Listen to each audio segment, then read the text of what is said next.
In my past life, I witnessed people trading their own children for half a bottle of muddy water. Deep within the bunker, I found an abandoned mechanical well. I tied a thick rope around my waist, strapped on a headlamp, and slowly recuted down the shaft. The bottom was filled with rancid black sludge and the bones of dead rats. The suffocating stench almost made me gag. No help, no one around. I scooped the mud into a small bucket, climbed back up, dumped it, started over. For 3 straight days, I worked like a coal miner, caked in black grime. Nails cracked off, blisters tore open and bled on my palms. Every time I pulled that rope, my arms screamed, but I didn't dare stop. I clearly remembered what it felt like, so thirsty that my throat was smoking, and my blood ran thick. By noon on the 4th day, I thrust my shovel down again. A stream of freezing liquid shot out and splashed my face. Groundwater, muddy, gritty, but flowing. Real water. I collapsed at the bottom of the well, watching the water slowly rise. The icy chill seeped through my skin, straight to my bones. I scooped up a handful of dirty water, and laughed until I cried. With this well, I had the capital to survive the end of the world. I climbed out and drove straight to an industrial hardware district. Avoided the big stores. Hit only the small shops on the outskirts. I bought the finest subvermitual pumps available. Massive quantities of activated carbon, corn sand. Claimed I was a buyer for a rural fish farm. Groundwater levels the filtration gear. I bought 50 massive plummet once the scorching really hit. I needed to hoard at least a 3-year supply. Right now, with water secured, the next step was insulation. Being underground kept things cool, but when surface temperatures rose too high, heat would inevitably seep through the earth. I couldn't insulate inside in any obvious way. It was too conspicuous. So I chose the clumsy but safest method. Internal film. I drove my beat-up van through wholesale building insulation and aluminum foil bubble wrap. Cheap, light, but incredibly bulky. The van couldn't hold it all, so I made it trip after trip.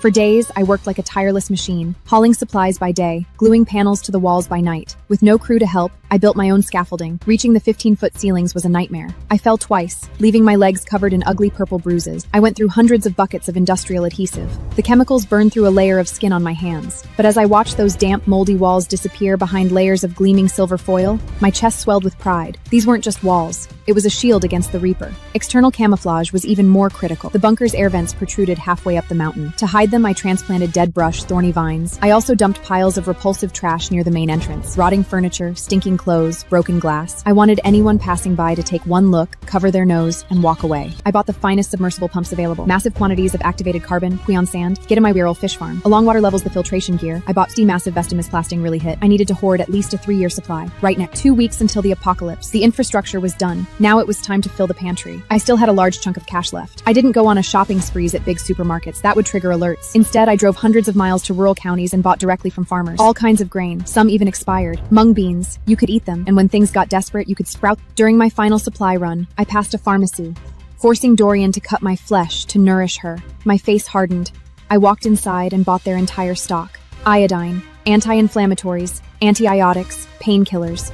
For the construction crew? I bought thousands of tins of Spam and military-grade hardfill. I didn't care about gourmet. I only cared about calories. Every unloading trip pushed me to my limits. I have to carry 20 bags of grain at a time. The skin on my shoulders blistered, scabbed over, and tore open again. But watching those metal racks fill up, it gave me a high that a closet full of Berkey bags never could. During my final supply run, I passed a pharmacy, forcing Dorian to cut my flesh to nourish her. My face hardened.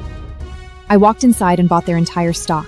Iodine, anti-inflammatories, antibiotics, painkillers. For the construction crew. For the construction crew. As I walked out with my receipts, lightning suddenly fractured the sky. I knew it. The overture had begun. 3 days until the heat wave hit. Code red heat warning issued. TV experts babbled about El Nino, told people not to panic. Only I knew the temperature wouldn't come back down. Ever. I parked the van in the deepest recess of the bunker, disconnected the battery, backup storage unit, then final lockdown. I welded the original side doors shut with steel plates. One entrance left, the most hidden one. 3 layers of defense. Line 1, the camouflage trash pile. Line 2, a fake wooden door lined with ballistic steel plate. Line 3, the original 20-inch concrete blast door. I retrofitted the doors with manual mechanical locks on the blast door. No electronics, no vulnerability to power failure or brute force. I packed the ventilation shafts with dense activated carbon filters, nothing from outside getting in. Then I fired up the diesel generator and ran the deep well pump. A low rumble. Groundwater surged through PVC pipes and poured into the storage tanks. I watched the water meter spin. My heart settled for the first time in weeks. I powered down my phone, snapped the SIM card in half. From this moment on, Rhea had officially vanished from society. I cooked pasta and fried 2 eggs. Full stomach. I lay back on my moisture-proof mat and listened to the wind hit the mountain. Tomorrow, the sun would bare its fangs. I was ready. June 30th, 6 a.m. It should have been a cool morning, but outdoor temp, 113 degrees Fahrenheit. By noon, pavement hit 140 degrees Fahrenheit. Asphalt roads melted into black mire, street trees wilted, curled, caught fire. Ambulance sirens wailed, then went silent when the tires melted off the rims. 60 feet underground, I watched it all on my monitors. Hidden solar cameras near the peak fed me a live feed. On the screens, the outside looked like footage shot through a blood-red filter. The air was warping. I could feel faint warmth even down here. But my thermometer held at 78 degrees Fahrenheit. I lounged in silk pajamas, holding a fresh white radish just pulled from the ground. It was juicy. That single bite made me sigh in pure contentment. I pulled up the satellite network on my backup phone. Social media was a war zone. Dorian was still posting, but his tone had violently shifted. Yesterday, steak and wine. Today, a panicked rant. What the hell is wrong with building management? AC is useless! Power's out! Is anyone fixing this? I pictured Mila's plastic surgery face warping and melting in the extreme heat. I felt absolutely nothing. This was only day 1. The real show hadn't even started. Day 3. The city's power grid collapsed entirely. Transformers blew across the skyline, a morbid fireworks display. No power, no water. For high-rise residents, that was a death sentence. Dorian called 17 times. I activated an old burner and answered, Rhea! Where are you? Any water on that lot? So hot. Water. I took a slow sip of iced mint water. Then I dropped my voice into a raspy wheeze. I'm dying. So hot. So thirsty. Useless bitch! I knew I shouldn't have given you that land! I could have sold it for water! I pulled up a camera feed near his building. Mobs already smashing ground floor windows, looting everything. His penthouse was physically secure, for now. But without the elevator, descending in this heat meant death by dehydration.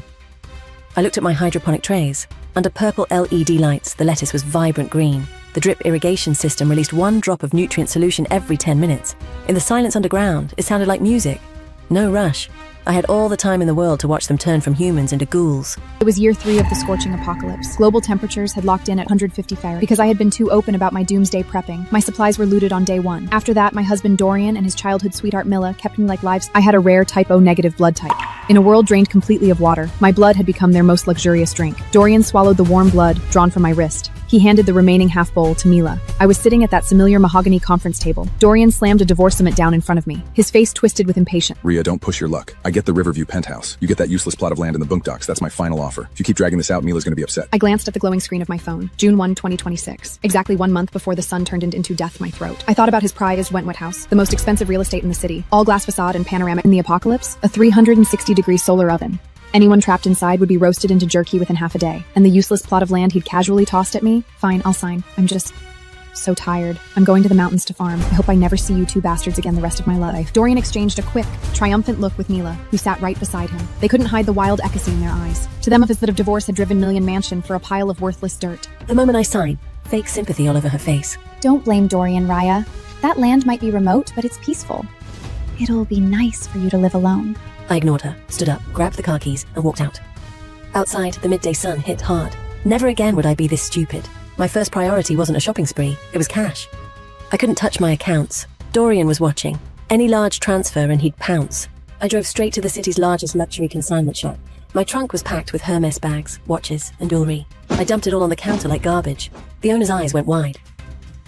Mrs. Calloway. I don't use that last name anymore. I cut him off. Liquidate it all, cash only, no wire transfers. You can lowbot me by 20%, but I want the cash in hand within an hour, and keep your mouth shut. 2 hours later, I walked out with 2 black trash bags. Nearly $5 million in cash. Enough for what I needed. I rented a beat-up, mud-splattered Ford cargo van. Tossed my heels. Pulled on steel-toed boots and denim. I looked at my bare face in the rearview mirror. In the hell that was coming, beauty was a sin. Being invisible was the only armor. Next stop, my fortress. The haunted dump everyone despised. 3 hours of jarring dirt roads. The van stopped at the base of a barren mountain. Desolate, weeds and jagged rocks everywhere. Halfway up the slope, a rusted iron gate, the bunker entrance. I pushed the heavy doors in. A wave of damp, musty air slapped my face, followed by the sound of rats, floors flooded with stagnant water and trash, cobwebs in every corner. I turned on a heavy-duty flashlight and pressed on, ignoring the overpowering stench. This facility was built in the 1960s. Main structure was solid, reinforced concrete, buried 60 feet underground. When global heat waves hit, it will become a natural refuge. I wrote a checklist. Clear the mud, reinforce the doors, install ventilation filters, hoard supplies, every single task, grueling physical labor. I drove the van straight into the tunnel and locked the iron gates behind me. This was my home now, That night, I slept across the back seats, gnawing on stale bread. My phone buzzed, a social media post from Dorian. The photo showed him and Mira clinking wine glasses against the backdrop of massive floor-to-ceiling windows and dazzling city lights. The caption, "Finally, I've given my beloved a home." I couldn't help but smile slightly. Show off while you can. Those beautiful glass windows are going to become your death row. Soon enough, you'll be on your knees begging for an inch of shade and a single drop of water.